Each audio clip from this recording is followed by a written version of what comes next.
الله أكبر الله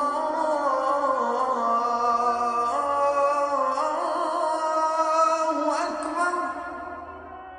أعوذ بالله السميع العليم من الشيطان الرجيم. بسم الله الرحمن الرحيم. Salam alaikum wa rahmatullahi wa barakatuh. Nous voilà parvenus au deuxième jour du jeûne et nous poursuivons notre réflexion sur les résistances.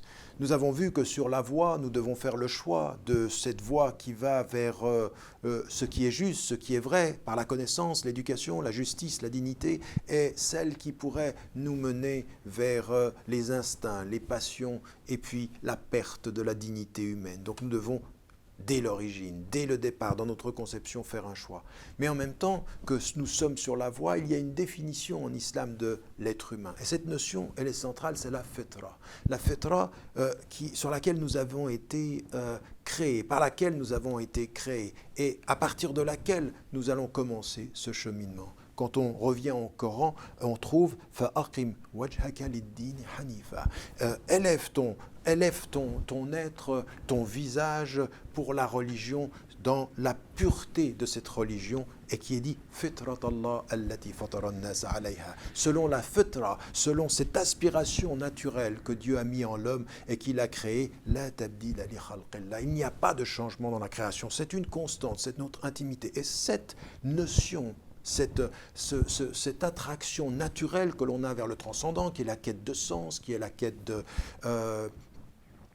la vérité, de savoir le pourquoi nous sommes là, tous les êtres sur la terre se posent la question, eh bien ce cœur-là, au départ, il est saint.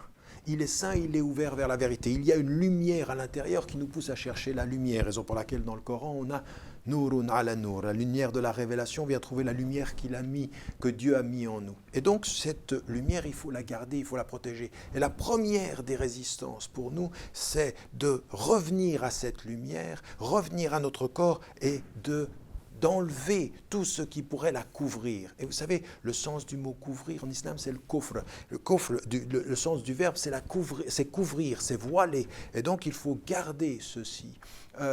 Et au point que dans le Coran, on trouve le jour où ni l'argent, ni l'enfant ne sera d'aucun succès, si ce n'est celui qui viendra à Dieu avec un cœur qui est salim, c'est-à-dire qui est selon cette pureté originelle. Parce que ce qui se passe dans ceux qui nient Dieu ou ceux qui refusent, c'est que leur cœur est voilé. Au point que dans le Coran, on parle du cœur qui n'est plus saint de l'origine, mais qui est devenu malade de ses altérations, par les passions, par les désirs. Et là, c'est la première des résistances. Rester proche de ce cœur et de la santé du cœur originel, et le qalb salim, par opposition au cœur qui est couvert, qui est voilé, qui n'a plus accès à cette lumière-là. C'est pour ça que l'on trouve dans le Coran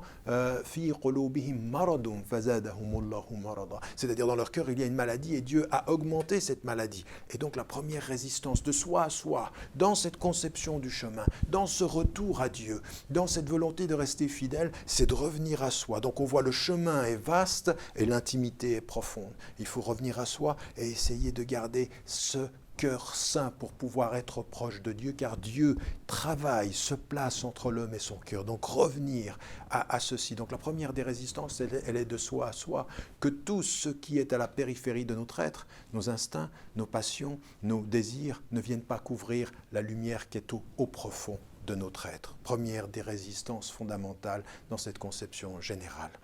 N'oubliez pas, n'oubliez jamais de dire à ceux que vous aimez que vous les aimez, Inch'Allah. Wassalamu alaikum wa rahmatullahi wa barakatuh.